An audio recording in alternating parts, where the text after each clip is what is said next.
old pictures and saying how good it was back in the days, but also what we have achieved and hopefully where we're going. So, how did the RM field itself start?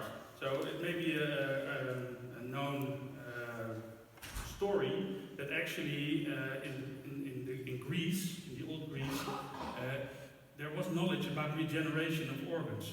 As is testament this story about Prometheus, who stole fire from the gods and gave it to humans. And as a punishment, the gods sent a vulture to him and picking out his liver every day, and it would regenerate, and then the next day over and over again until eternity. So there was some knowledge about regeneration. But it was until the end of the 19th century, beginning of the 20th century, that really you can find in scientific literature stories about regeneration and regenerative capacity of the body. But the term regenerative medicine is not very old. So it's mostly attributed to William Hazeltine, who in the 1999, 2000s really started using the term regenerative medicine. And from that time, it really kicked off. So not that old. And what about RMU? So it initiated also in the early 2000s, where there was a group of scientists coming together and say, hey, we need to work together, we need to connect these different groups that work with stem cells and regenerative medicine.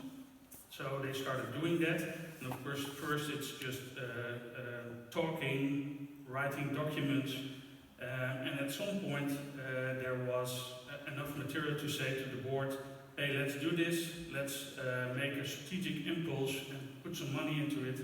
And then the program really started. There was 3 postdocs, Debbie, Koen and myself, starting there also together with 3 technicians to build the bridges.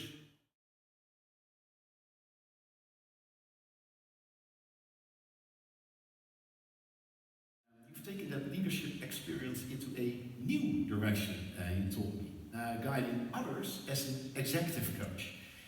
And when professionals come to you right now, often with complex questions about meaning, doubts, direction, you really bring clarity by going back to the essence: trust, connection, and shared purpose.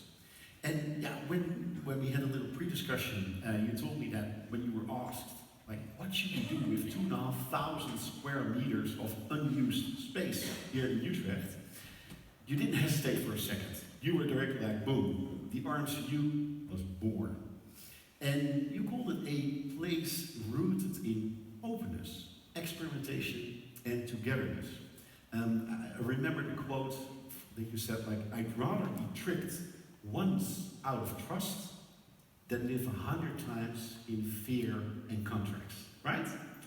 I think that was a beautiful quote that we had in a pre-discussion. My first question to you, what was the driving force for developing the regenerative medicine community here in Utrecht? Yeah, there are actually 2 aspects. One is the center. It was 1 or 2 years before we started this idea that I was part of a mission to Boston, where from Dutch regenerative medicine researchers, we went there and see what we could learn from them to build up regenerative medicine in the Netherlands. And I remember one sentence, was Henry Termeer saying that at that time he was the CEO of Genzyme, a biotech company in Boston, and he said, well, the walk to the other side of the street will never be made. You should meet each other at the coffee corner.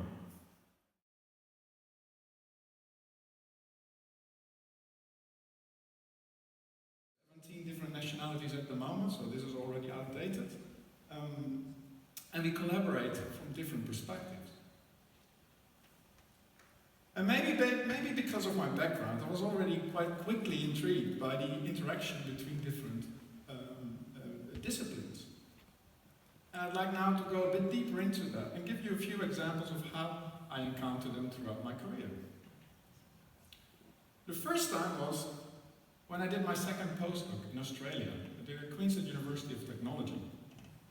We didn't have a coffee corner, but it was beautiful weather, and we had a coffee shop. where everybody met in the morning to grab their coffees.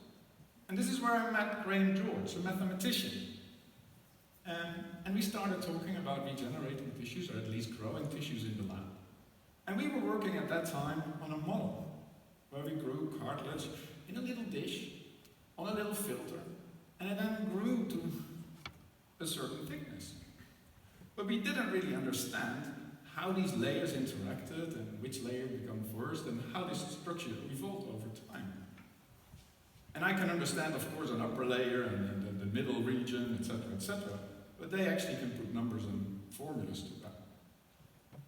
So with his team, he worked on some complex modeling, and which gave us the insight into governing processes of how these structures evolved over time. Well, we've also gained things that these animals don't have. For example, we have a much better immune system. So it seems to have been a trade-off in evolution, that we lost regeneration, but we got better at other things. Cool. Next question. Are there similarities between limb regeneration and richness? Oh, sorry. Tumorigenesis. Yes. There we yes. go. Yeah. Yeah, it's an interesting question, right? So in tumors, we have a lot of proliferation, more cells being produced, but often without pattern. This is where regeneration is a little bit different, because even if you take that blastema and you cut it off, it still only makes a limb. It doesn't make a cancer. So there are clearly some differences in the way that the patterning is regulated in this animal, so that it doesn't form cancers after injury. And what is the role of the nerves in the regeneration process? So again, this is a question that's being studied currently. We think that it's providing a source of soluble factors like FGFs, BMPs, that seem to stimulate the other cells to divide, but this is still being worked on. It's a difficult question. Wow, that's a lot of technical talk. I can see why these high school students left the room Yes. already. All right, maybe one more question, last question. There we go. Practice. Let me check. There's like 20 questions flowing in. Wait, why don't we look both together? What's the fun last question to end the conversation? They're good, right? Oh, I like this one. Can you grow limbs without the animal? I think that's a really interesting question, right? Because, no, don't just laugh, because if you chop off a limb, why doesn't the hand bit make the animal, right? It's a really interesting question. We don't know. You know, there are obvious explanations. It might be because there's no continuous blood supply to keep it alive. But what if we were able to keep it alive? How much could it go backwards? I think that's a really interesting question. What we do think, we do have some ideas from the previous research in the field. We know that usually cells can only go down the arm. They don't seem to go up. Let me tell you one crazy experiment in salamanders. They actually inverted an arm. So they did an experiment where they jammed the arm like this and chopped it this way to invert it, flip it round. So the head is on the body side, the hand is on the body side, and the shoulder is on the outside. And if you do that, the cut end still only makes a hand. It doesn't go back up the arm. So we don't fully understand why that is, but it looks like the animal can only regenerate downwards.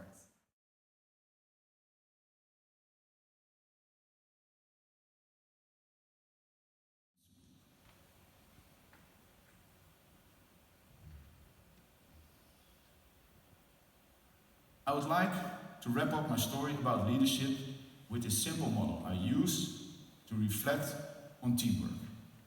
A simple model we all can use for your own team. And it doesn't matter if you're a tactical team, like the teams I'm commanding, or if you're a research team, you can use it. Leading like it's your family table. Let me go over it. Leading and following. In a team, you always have leaders and followers. That's normal. But if you want to grow as a team, it's important that you can switch between those roles, just like in the wolf pack. Sometimes you step forward in a team on a subject which you're feeling strong in, which you feel connected with, and sometimes you step back, even as a leader, and let somebody else take the lead. Because real teamwork, in my opinion, only works if you feel the safety to speak in your team. If you feel the safety to speak out loud. Most of the time teams only talk about the goal they have, or the task they have. But that's, in my opinion, not the most important.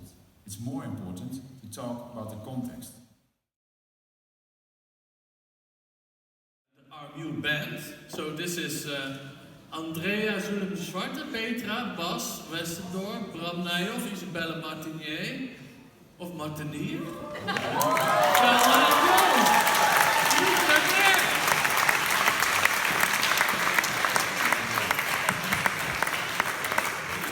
And they will kick off the celebrations for the rest of the day. So they'll, so you can all stand, swing, and act like it's Tivoli, and sing along, because the text will be on the slides as well. So thank you for coming.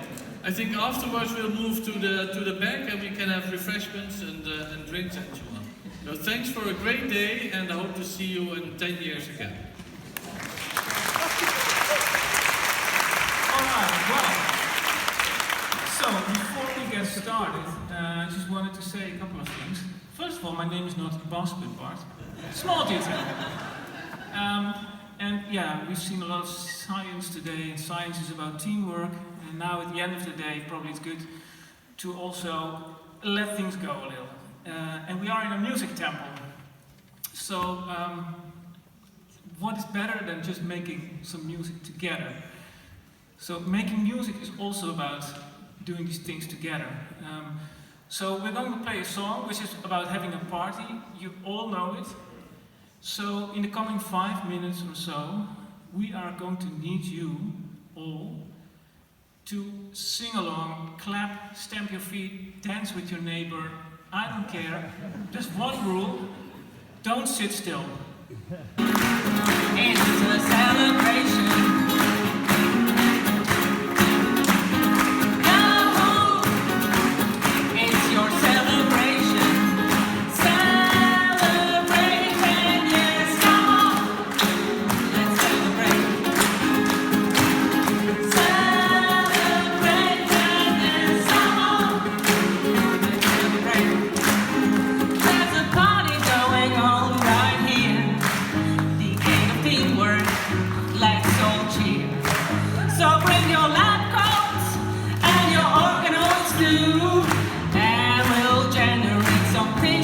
With you. Come on. So, hello everybody. It's a little bit loud, but this is another highlight which I wanted to show, also about the networking event, which is actually the last stage of celebrating 10 years of Roger Medicine Center in Utrecht.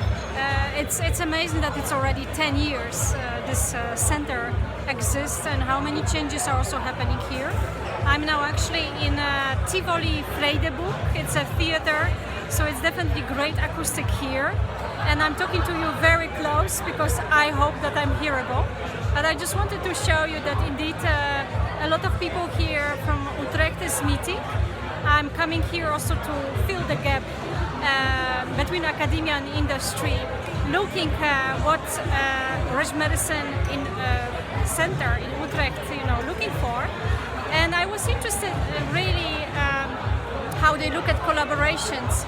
So definitely there was a workshop which is unusual collaborations, and I could actually meet PIs from here, from Utrecht University, and listen actually to them, what they think about such collaborations. And I was glad actually to hear that they look for collaborations. One of the reasons is that there is high competition between research groups to receive grants, public grants. So there is a huge need, right, because of this high competition between them, to also look for potential collaborations which are unusual, which are exactly academic, industrial. So this workshop was very nice to become eye-opener that there's a lot of need here also for me, for my services. I'm really glad to help, to contribute and empower, in that case, academic industrial collaborations. So from here, from theater, Tivoli, I send you warm greetings. I also would like to show some book which I received. This is really nice for everybody which participates in this event about what Utrecht is doing. what Utrecht academic ecosystem is busy with. Definitely 3D printing is there, so that's also great, but also bringing really innovation to patients. That's what I also got idea from. And I really like that there was also speaker, which I will present, invited to really show what is the teamwork about. So from here I'm sending you again very warm greetings, and I will show a little bit around how this looks like, a little bit also from downstairs, so you can also see that this creates different places to collaborate, which are usually happening in corners, in formal places, not at the stage per se, but they can, and they can make impact. So that's what I wanted to say. I think that's the last important take-home message, and see you next time. Bye! Hello everybody, so I'm leaving the event. I talked to impactful people, I think, very much. I enjoyed workshops, and I will be going now from theater. As you can see, it's a multi-level. It's a little bit like multi-level collaborations. You could have coffee machines at every corner, at each floor, and I think that will be the most, stimulating environment for potential collaborations. But obviously the networking event could be only in one place, so that was not possible this time, but maybe next time. So I'm going now to go by the stairs. I would like to thank you for the attention, but I can also show you a little bit. In the background you see we are in the center of Utrecht, so that's how this theater looks like, a little bit from the top. See you next time. Bye!